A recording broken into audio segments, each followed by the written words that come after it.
Senate President Bukola Saraki says President Muhammadu Buhari government has lost its moral ground in fight against corruption because of corrupt practices within the administration. The Senate President, in a TV interview, said Buhari government came in on the promise to fight corruption, but have rather allowed a new set of corrupt officials to thrive. Saraki said there's no way the present government can be speaking of integrity when it has members who has been found wanting left without charge or prosecution. He said in 2015, Jonathan administration was voted out on the three major promises, which are security, economic growth, and fight against corruption. Saraki said Nigeria are not better off today than they were in 2015. He said that the Boko Haram insurgency has worsened in that most territory are being lost. Speaking about the economic situation in the country, the Senate President said the creation of more jobs has failed. He also added that Nigeria has dropped to a very disturbing position on the poverty chart.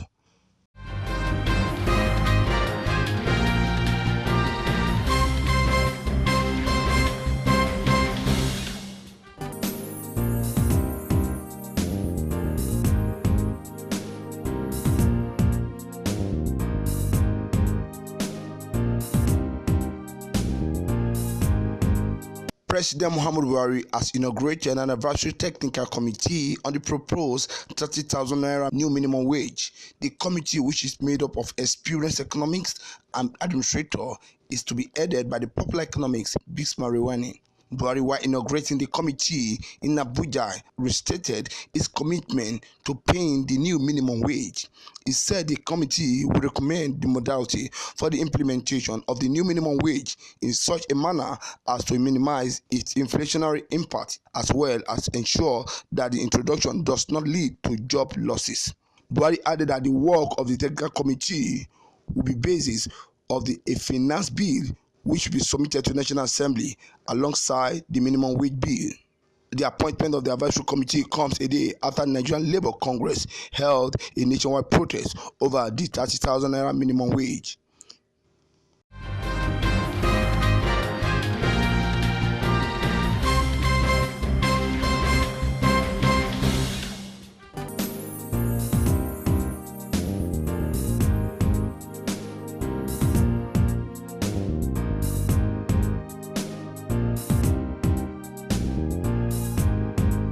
The Federal Executive Council has approved the establishment of 4 new private universities across the country. The Minister of Education, Adamu, announced the approvals while briefing State House correspondent after the weekly Federal Executive Council meeting, which was the first this year. The new universities are Greenfield University, Kaduna, Dominion University, Ibadan, Oyo State, Trinity University, Ogun State, and Westland University in Iwo, Osun State. Mr. Adamu said the approvals were given because the 4 universities met the criteria for establishing universities following visitations by the National University Commission (NUC). The approvals brings the number of private universities in Nigeria to 79.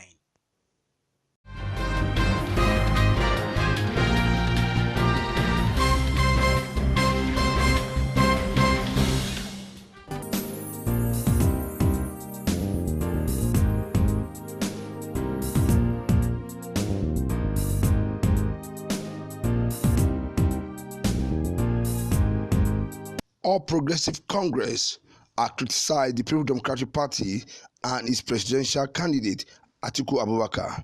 He said that the opposition leader were in Lokoja, the capital of Kogi State, on Tuesday and made a lot of noise and left without making any statement worthy of note.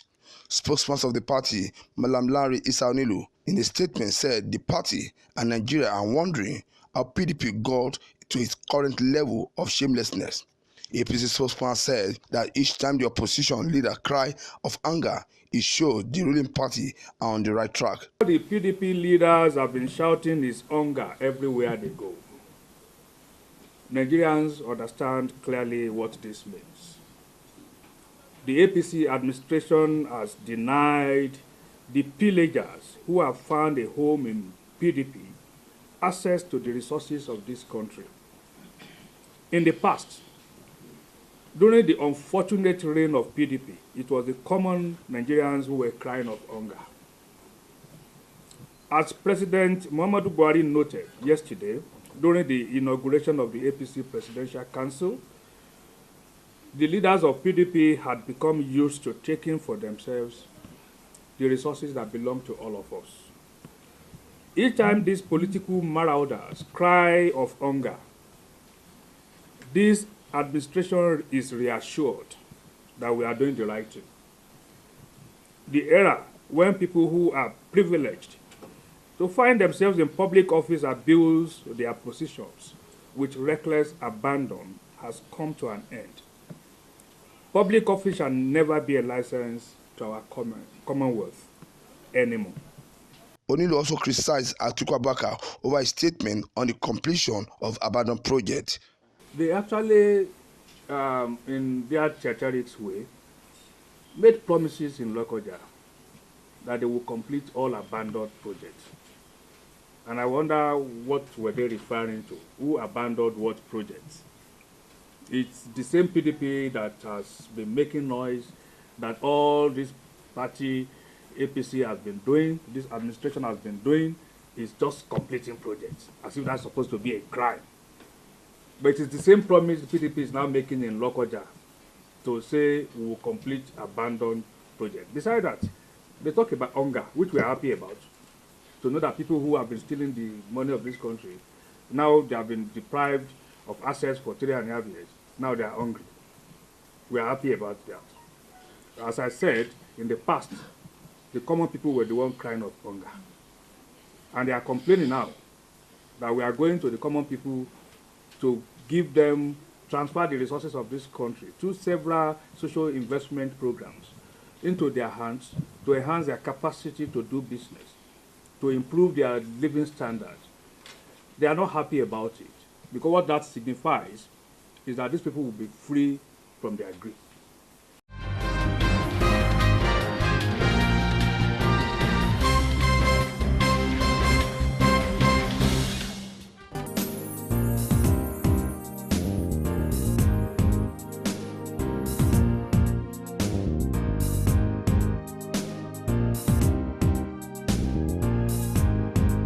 The Independent National Electoral Commission, INEC, has demanded an appraisal of the nation's security architecture following the allegation of working with security agencies to subvert the credibility of election conduct.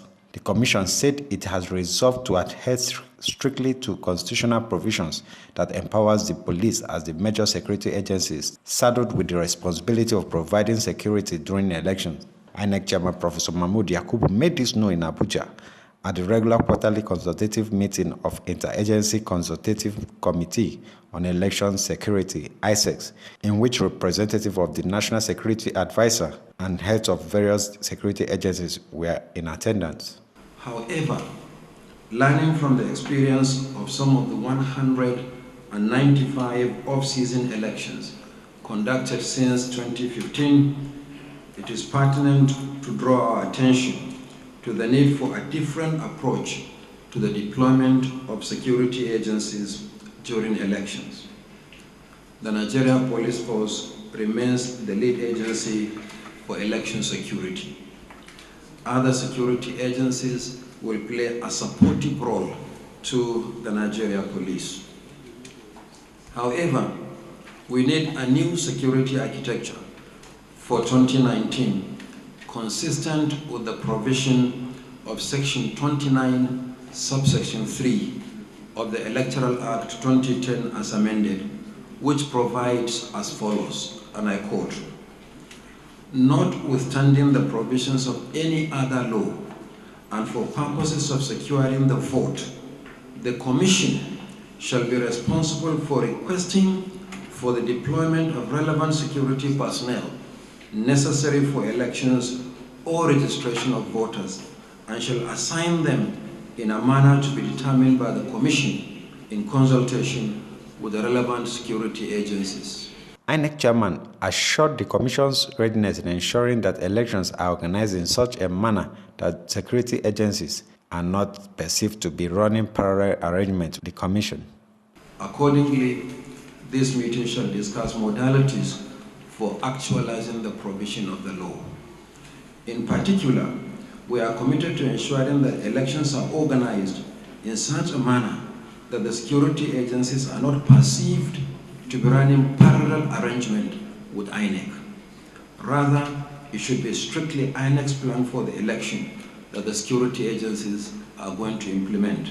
The Commission had earlier met with media organizations to seek ways of ensuring that election reporting is done in a professional manner. The Commission is also aware of the interest expressed by the media to learn more about the Commission's electronic results transmission process, including our back-end processes. In the absence of legal backing for electronic transmission of results, the Commission can only do a nationwide pilot in 2019. This meeting will include a presentation on the pilot we carried out in some off-season elections since 2015. The Commission wishes to assure the media that there is no change in the number of polling units and voting points used for the 2015 general elections and the 2016 area council elections in the FCT. Any insinuation that new polling units, voting points, or voting point settlements are being created by the Commission is utterly baseless and should be disregarded. In Abuja, LM Chukwemeka reports.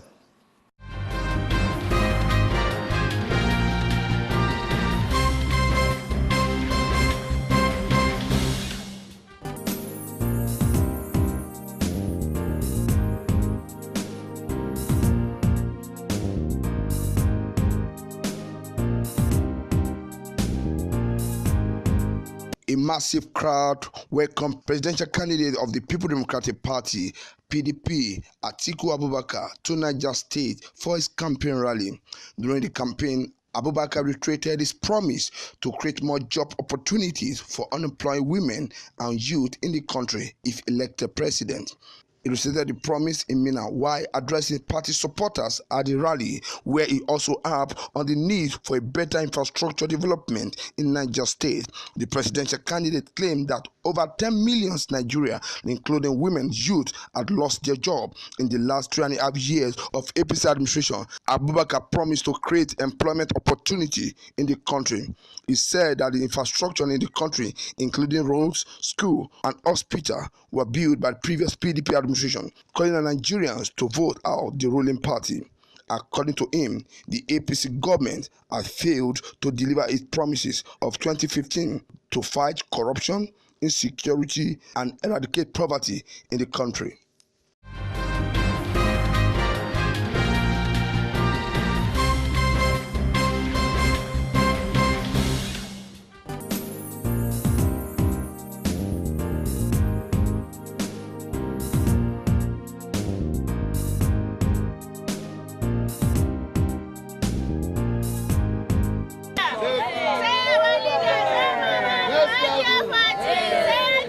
Some group of families, comprising mostly women, took to the streets of Abuja, Nigerian Capital Territory, taking their fanatic support for the next level as they registered their total allegiance for the re-election of President Muhammadu Buhari come February this year.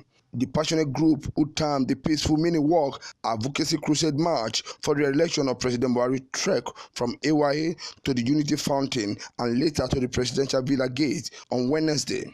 The families were heard chanting "Say Baba" with banners and photo of the president alongside with his vice Yemi Oshibajo. The convener, Ajibola Princess, reckoned that the country has suffered all manner of crises in the past, ranging from insecurity and unemployment and underdevelopment.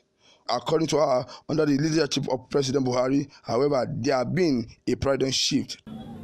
The 5,000 Families for Buhari 2019 group, as stated earlier, is drawn across Nigeria. It is not subject to regional, religious, ethnic biases or persuasions, but women, and especially the youth of this country, who are united by a common agenda and target. We are concerned about the future and progress of Nigeria, as well as the prosperity of our children, even the children yet unborn. It explains why we are staging this peaceful family march and solidarity rally from AYA roundabout as Asokoro to the Presidential Villa in Abuja. We are concerned about the future and progress of Nigeria, as well as the prosperity. Therefore, it is to appeal and drum support for the election of our credible, competent, God-fearing and straightforward leader, President Buhari. Some Nigerians would like to know why we have focused so much on President Buhari. I have earlier explained the reason on the periphery in this speech, but it is pertinent to dish out more floating details on why Buhari is the most preferred presidential candidate to be supported and re-elected come 2019. We have seen the resurgence of perpetual presidential contest freaks who have invaded the democratic space, seeking a mandate to become Nigeria's president this year.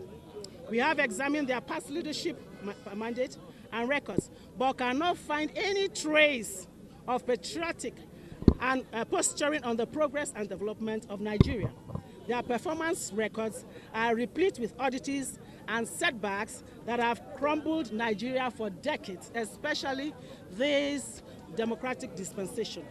The wife of the Minister of State for Agriculture, Susan Lokobri, who took part in the Family Street March, said President Buhari has turned around the agriculture fortune of the country and therefore deserves to be re-elected. To use this opportunity to tell Baba and the world that Baba has done tremendously well.